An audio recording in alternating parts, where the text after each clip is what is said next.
सहनाववतु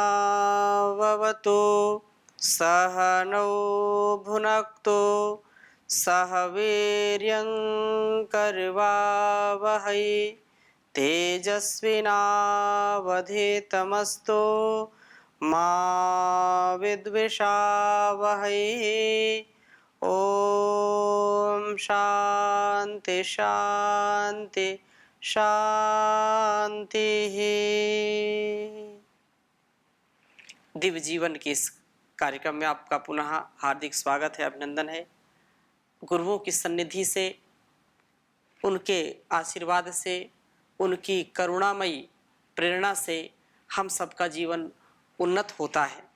समर्थ गुरुओं का सानिध्य हमारे जीवन का सबसे बड़ा सौभाग्य है और उनसे जो हम जान पाते हैं, उनके द्वारा जो हमको दिया जाता है, जो इस संसार का भवसागर का पार कराने वाला ज्ञान है, हमारे जीवन हमारे गंतव्य का जो पाथेय बन सके, ऐसे ज्ञान विज्ञान से हम युक्त होकर के अपने जीवन को दिव्य बनाते हैं, इस जगत को भी दिव्य बनाते हैं।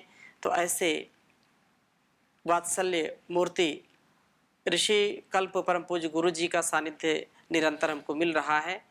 पिछली कक्षा में, पिछले संवाद में थोड़ी चर्चा जो मन के ऊपर की थी, आज उसी संदर्भ में गुरु जी का सानिध्य मिला है कि हम अपने मन को सुसंस्कृत कैसे बनाएं, अर्थात उसको कैसे पवित्रतम बनाएं, कैसे उसको वेदोक्त बनाएं, ताकि अपने जीवन और इस जगत में जो दिव्यता है, जो शांति है, सुख है, आनंद है, उसको हम स्थापित कर सकें। तो परम पूज्य श्री गुरु जी के चरणों में कोटि सा नमन वंदन। और गुरु जी जो पिछली कक्षा में चर्चा आपके श्रीमुख से हमने सुनी थी, आत्मा और जो मन या बुद्धि, जो एक संवाद जो कठोपनिषद का है, उसको आधार बना करके उस संदर्भ में आपने चर्चा की थी कि मन को हम कैसे और व्यवस्थित करें, इसको सुसंस्कृत करें। इस विषय में पुनः आपका मार्गदर्शन अपेक्षित है। मन को संस्कार युक्त करने के लिए हमारा ज्ञान जो है, जैसा कि हमने पहले भी कहा, हमारा जो ज्ञान का धरातल है वो ठीक होना चाहिए, हमारी दृष्टि ठीक होनी चाहिए जी। हमारी दृष्टि में चीज़ें स्पष्ट होनी चाहिए। शास्त्र दृष्टि और महापुरुषों की दृष्टि, आचार्यों की दृष्टि जी। हमारे सामने जब होती है तो उससे मन का संस्कार होने लगता है और एक संयम से जो है मन संस्कृत होता है। जी। एक तो दृष्टि और एक संयम और एक सत्य वचन से मन संस्कृत होता है। मना सत्येन शुध्यति। जी। सत्य वचन का मतलब दो तरह का इस वाक्य को देख सकते हैं। एक तो जैसा हमने देखा सुना आदि है उसको वैसा बोलना, जी। और एक सत्य वचन का मतलब ये होता है कि जो हमको जैसा हम बोलते हैं वैसा हम करें, माने जैसी हमारी वाणी है वैसे हमारे कर्म हो। कथनी करनी में अंतर नहीं होना और चाहिए। करनी में जो कहते हैं ना जी। कि हमारी कथनी करनी एक होनी चाहिए। जी। तो सत्य को दो तरह से हम देख सकते हैं। एक तो जो हमने देखा अनुभव किया, जी। वैसा जब दूसरों के सामने उसको कहने की बात हो तो उसमें वैसा का वैसा हम सद्भाव के साथ रखें। जी। उसमें कुछ मिलावट करके अर्ध सत्य ना बना दें उसको। जी। जब हम कुछ सच और कुछ झूठ दोनों मिला देते हैं अपने प्रयोजन की पूर्ति के लिए, तो वो फिर मिश्रित जो है सत्य हो जाता है।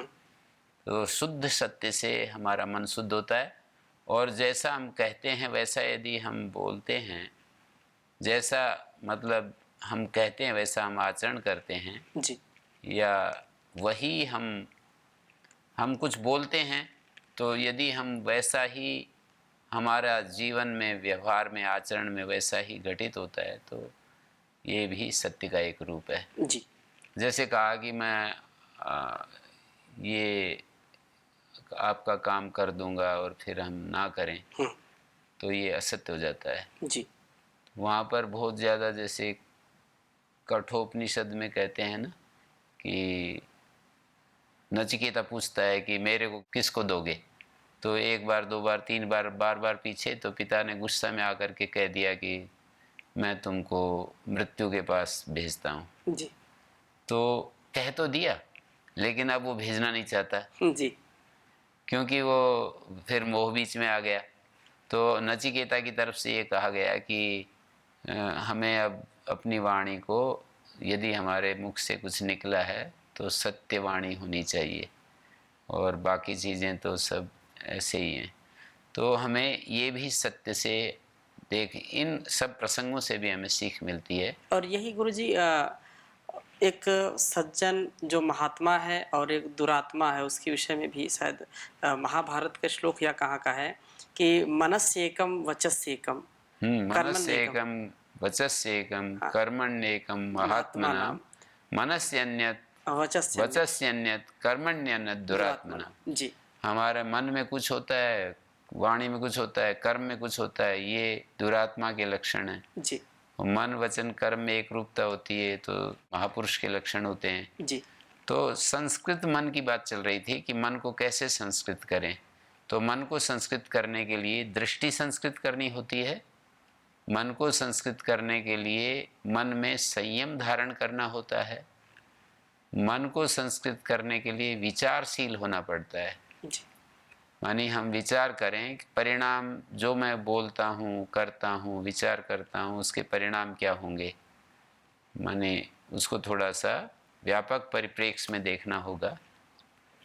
तो जब इन उपायों को, और योग शास्त्र तो मन को संस्कृत करने के लिए ही है। जी जैसे कि वहाँ पर बहुत सारे साधन अपनाए हैं कि भाई योग के अंगों का अनुष्ठान करने से क्या मिलता है। तो बोले अशुद्धि क्षीण होती जाती है, शुद्धि बढ़ती जाती है। जी दो ही प्रयोजन दिए हैं, योगांगानुष्ठानात् अशुद्धि क्षय ज्ञान दीप्ति अविवेक ख्याति। जब तक विवेक ख्याति अंतिम हमें प्राप्त नहीं होती, तब तक अशुद्धि का क्षय और निरंतर शुद्धि प्राप्त होती जाती है। शुद्धि प्राप्त हो जाती है, अशुद्धि का क्षय होता जाता है। तो सारा योग शास्त्र जो है हमारे मन को संस्कृत के लिए ही, करने के लिए ही। जैसे वहाँ पर भी कहा प्रारंभ में, योग सूत्र में दूसरे पाद के प्रारंभ में, तपस्वाध्याय ईश्वर प्रणिधानानि क्रिया योग जी समाधि भावनार्थ क्लेश तनुकरणार्थस्य। ये जो हमारा तप का, स्वाध्याय का और ईश्वर प्रणिधान का जो अनुष्ठान है, क्रिया योग जिसको नाम दिया, जी करने की जो चीज़ है, मानी तप करना, स्वाध्याय करना, ईश्वर प्रणिधान करना, इन तीनों साधनों के द्वारा हमारे अंदर समाधि का भाव पैदा होता है। मानी मन एकाग्र होता जाता है। जो संस्कृत मन है वही एकाग्र हो सकता है, असंस्कृत मन कभी भी एकाग्र नहीं होता है। जी जिस मन में बहुत कामनाएं भरी पड़ी हैं, इच्छाएं भरी पड़ी हैं और प्रलोभन भरे पड़े हैं, तो वो मन कभी भी संस्कृत नहीं हो सकता है। भय भरे पड़े हैं, लालच भरे पड़े हैं, लोभ भरे पड़े हैं जिस मन के अंतर्गत, तो वो मन कभी भी संस्कृत नहीं हो सकता है। तो ये एकाग्र होने के लिए मन को निरंतर तप, स्वाध्याय, ईश्वर प्रणिधान में रखना पड़ता है। जी तप, स्वाध्याय, ईश्वर प्रणिधान से हमारा मन जो है संस्कृत होने लगता है। संस्कृत होने से मन में, माने उस मन की अशुद्धि क्षीण होने लगती है, क्लेश क्षीण होने लगते हैं। प्रयोजन सूत्रकारी दे रहे हैं ना, जी समाधि भावनार्थ क्लेश तनुकरणार्थ से। क्लेश जो है सूक्ष्म होते जाते हैं, स्थूल क्लेश सूक्ष्म भाव को प्राप्त हो जाते हैं, और हमारा मन जितना जितने हमारे क्लेश सूक्ष्म होते जाते हैं, उतना उतना मन हमारा एकाग्र होता जाता है। तो क्लेशों का तनुकरण और समाधि की भावना के लिए हमें ये सब करना होता है। और क्लेश हम अविद्या, अस्मिता आदि, राग, द्वेष, अभिनिवेश, इनको क्लेश कहते हैं। इनके अलग अलग एक बहुत स्थूल उदार रूप होता है क्लेशों का, एक विच्छिन्न रूप होता है क्लेशों का। ऐसा नहीं समझना चाहिए कि कोई क्लेश इस समय नहीं है तो मेरे अंदर क्लेश नहीं है। जी कोई अभी व्यक्ति को ये नहीं समझ लेना चाहिए कि अभी कोई गुस्सा नहीं कर रहा है तो ये गुस्सा रहित है, अभी लोभ नहीं कर रहा है तो ये लोभ रहित है। वो विच्छिन्न अवस्था में भी पड़े रहते हैं। जी मानी एक समय कोई एक चीज़ से बाधित होकर के वो क्लेश हमारे भीतर वो पड़े रहते हैं। जी। तो एक प्रसुप्त रूप में भी क्लेश रहते हैं। बहुत मतलब बाल्यकाल में बहुत चीज़ें प्रसुप्त रूप में हमारे मन में रहती हैं, युवावस्था में प्रकट हो जाती हैं। जी। योग साधना से ही हमारे क्लेशों का तनुकरण होता है, अपने आप कभी नहीं होता है। ये समझने की बात है। यही एक उपाय है। यही एक उपाय है। जी। योग साधना से क्लेशों को तनु किया जाए। योग साधना क्या है? योग साधना यही है कि योग साधना में जो बताया है उसके अनुसार चलना। जी। योग साधना और क्या, दूसरा क्या है? योग साधना तो यही है कि भाई तप करें, स्वाध्याय करें, ईश्वर प्रणिधान करें, अपने मन को एक दिशा में ले चलते रहें जी। और ये समझें कि मन का संयम हमेशा हमारे जीवन के लिए सुखद होगा, मन का असंयम हमेशा दुखद होगा। इन निश्चयों को, इन निर्णयों को अपने सामने रखें जी। जो ऋषियों ने किए हैं और हमारी भी समझ में आते हैं। तो वो समझे हुए जो निर्णय हैं, हम यदि उसमें अपने मन की तरफ ध्यान नहीं देते तो जैसी परिस्थितियां हैं हमें आलम्बन मिलते हैं, वैसा मन होता जाता है और हम वैसा जीवन जीते रहते हैं। जी। उससे हमारा मन और ज़्यादा गंदा होता रहता है, और ज़्यादा वो अशुद्ध होता रहता है, अस्वच्छ होता रहता है, जी। असंस्कृत होता रहता है। तो मन को संस्कृत करने के लिए ये उपाय बताए हैं ऋषियों ने। मन को संस्कृत करने के लिए ही ये बताया है कि जो आयुर्वेद शास्त्र जैसे चतुर्व्यूह होता है। जी। चतुर्व्यूह क्या है गुरुजी? चतुर्व्यूह का मतलब आयुर्वेद शास्त्र जैसे 4 बातों की चर्चा कर रहा है, 4 बातों को सामने रख रहा है। रोग, रोग का कारण, आरोग्य, आरोग्य प्राप्ति का उपाय।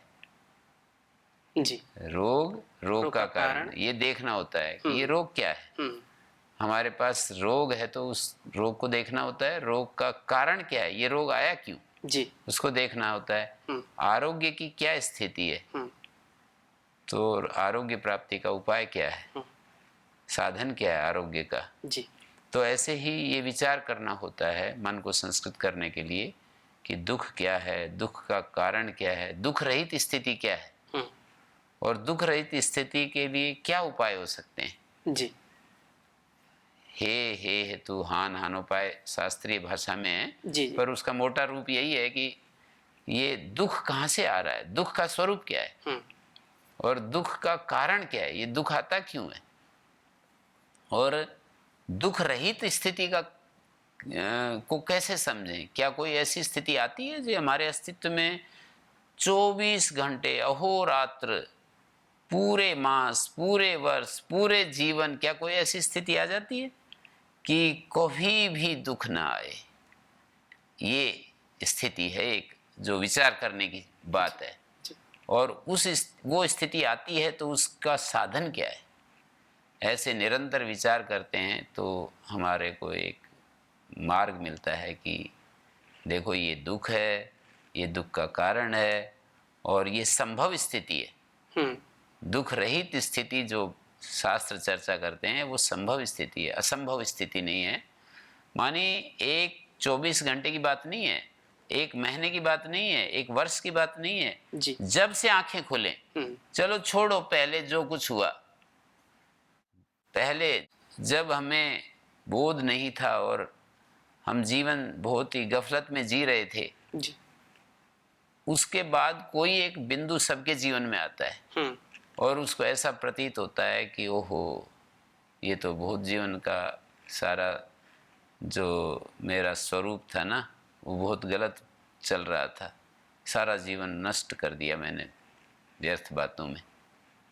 मानी जब हमारे अंदर ये भाव जागृत हो कि बहुत सारी चीज़ें, सैकड़ों चीज़ें व्यर्थ की करता रहा, ये क्या किया तेने, जीवन के महान जो वो मिला था वरदान उसको तेने बेकार कर दिया। जिस दिन ये बात आए और जिस दिन उसको ये महसूस हो कि मैं अब आगे भगवान तुम्हारे लिए अपने जीवन को अर्पित करता हूँ, तो उस दिन के बाद वो उसको ऐसा हो जाना चाहिए, उस दिन के बाद ऐसा आ जाना चाहिए कि वो ऐसा जीवन जिए कि वो दुख रहित अवस्था में जी सके और उसके साधन का उपयोग कर सके, साधन का अनुष्ठान कर सके। जी। ये सब करने से हमारा मन संस्कृत होता है, भावनाओं से हमारा मन संस्कृत होता है। वहाँ पर योग दर्शन में बताया मैत्री करुणा मुदिता, ये जो भावनाएं हैं जी। इससे हमारा मन संस्कृत होता है। ईश्वर प्रणिधान से, जैसा कि अभी मैं बोल रहा, तपा स्वाध्याय ईश्वर प्रणिधान, जी। निरंतर समर्पण से, मानी जो कुछ हमारे को मिलता है, जो हमें बाहर से मान सम्मान, सफलता असफलता, जय पराजय, उसको हम भगवान की तरफ से आया हुआ समझ करके उसको स्वीकार करते रहें कि ये तुम्हारे योग्य जो है ना, तुम जिस के योग्य थे वो तुम्हारे को मिला है। ये सहज स्वीकार्यता होती नहीं गुरुजी। अब आज की जो विकट संकट ऐसी परिस्थितियां हो गई हैं और भी जो जीवन में आती रहती हैं, तो ये तो मतलब ये मेरे द्वारा हुआ है या नहीं हुआ है तो इसको मैं स्वीकार कर लूं, किसी के द्वारा भी हुआ है, ये मेरे लिए ही आया है या मेरी भी यहाँ कहीं भूमिका है, ये सहज स्वीकार्यता होती नहीं। इससे व्यक्ति दुखी भी हो जाता है कभी कभी। तो इसके लिए ही हमारे को मन को जो संस्कृत करना चाहते हैं उनको ये साधन अपनाना होगा। जो मन को ये चाहते हैं कि मेरा मन संस्कृत हो, मेरा मन पवित्र हो, शुद्ध हो, तो उनको ये साधन अपनाने की जरूरत है। बाकी तो जो ये चाह ही नहीं रहे, जी जी। मतलब चाहने का मतलब तो ये होता है ना कि 100% चाहना। जी। हम 50% चाहते हैं तो क्या चाहना है, 60% चाहते हैं, 80% चाहते हैं, 20% फिर भी छोड़ रखा है। जी। क्या चाहना है? वो तो बहुत ज़्यादा सुंदर भोजन और उसमें थोड़ा सा भी जहर मिल जाता है ना, तो उसकी संज्ञा जहर ही होती है। उसमें कितना भी अच्छा हो, उसमें मसाला, कितनी अच्छी पकवान हो, जी। उसका पकवान संज्ञा नहीं होती, उसका विष संज्ञा होती है, जहर संज्ञा होती है। जी। तो ये जो जीवन के संदर्भ में हम 80% हमारा मन ठीक रहता है, 20% गलत रहता है, तो इतने मात्र से हम अपने को राजी करते रहते हैं, मैं सही दिशा में चल रहा हूँ। मान लेना चाहिए कि अभी पुरुषार्थ की मेरी कमी है, मेरा जो पुरुषार्थ है वो पूरा चरम पर नहीं है और मुझे इससे जो है ना, जो मैं चाहता हूँ वो मुझे नहीं मिलने में बाधा बनेगी जी। ऐसा उसको सोचना पड़ेगा। तो मन को पूरा संस्कृत करने के लिए, पूरा 100% जो संस्कृत करना चाहते हैं जी। तो उनको 100% भगवान का जो विधान है उसको स्वीकार करना पड़ेगा। 100% मन को संस्कृत करना चाहते हैं उनको 100% भगवान के विधान को स्वीकार करना पड़ेगा कि जो भी कुछ हो रहा है, जो कुछ मेरे को मिल रहा है वो उसके विधान के तहत मिल रहा है। मेरे लिए जिसमें सबसे अधिक उन्नति जी। मेरा प्रभु देख रहा है वो मेरे लिए आशीर्वाद के रूप में भेज रहा है, हमको ऐसा स्वीकार करना पड़ेगा। ऐसा सब स्वीकार कर लें तब तो कोई गुरु झगड़ा ही ना हो और कोई किसी को ज़्यादा दुख भी नहीं मिलेगा। अगर सब ऐसा स्वीकार कर लें कि नहीं, जो कुछ भी हो रहा है वो उस परमात्मा ने मेरी ही भलाई के लिए किया है। जी, यानी अपने लिए ये सोचने की जी। बात है। समष्टि के लिए तो हम अपनी भूमिका जो हम कर रहे होते हैं ना, जी जी। वो हमें करनी ही होती है। मतलब समष्टि में इस बात को सोचने का रूप नहीं है, ये उचित नहीं है। वहाँ तो हमें गंदगी पड़ी है तो साफ करना है, वहाँ ऐसा नहीं सोचना है कि जो कुछ है, जहाँ भी जो कुछ है वो ठीक है। गंदगी पड़ी है तो गंदगी ठीक ही है, भगवान ने जो कुछ कर रखा है ना, जहाँ भी जो चीजें, तो उसकी जिम्मेदारी भगवान की नहीं होती, गंदगी हम ही फैला रहे होते हैं ना। सीमा से शत्रु आ रहे हैं हमारे देश में। हाँ, तो सब ठीक ही, ऐसा नहीं। जी जी। मतलब अपने लिए जो कुछ भी हो रहा है, जैसे मुझे सम्मान कम मिलता है, कुछ सामर्थ्य कम मिला है, मुझे बहुत सारी चीजें दूसरों के कंपैरेटिवली कम दिखाई देती हैं जी। तो उस समय हमें सोचना होता है कि ये मेरे भले के लिए ही है, मेरे लिए जो आवश्यक था वो मिला है। जैसे किसी के पास बहुत अच्छी वाक शक्ति है, किसी के पास कम है, किसी के पास बहुत सुंदर रूप है, किसी के पास उतना नहीं है, किसी के पास बुद्धि बहुत अच्छी है, जी। और फिर हम काम करते हैं, उसमें सफलता असफलता आती है। मेरे जीवन के लिए मैं किसी परीक्षा में बहुत अंक आते हैं, किसी को बहुत अंक आते हैं, मुझे कम रह जाते हैं। तो उस समय हमारे को ये सोचना होता है कि जिसके लिए मैं उपयुक्त था, जो मेरे लिए मेरे कर्म प्रवाह के अनुसार, मेरे कर्मों के अनुसार जो मुझे मिलना चाहिए था वो मिला है। संतोष की स्थिति में हम रहते हैं तो मन संस्कृत होता है। संतोष धन जब आता है तो मन संस्कृत होता है। श्रद्धा से मन संस्कृत होता है, शील से हमारा मन संस्कृत होता है।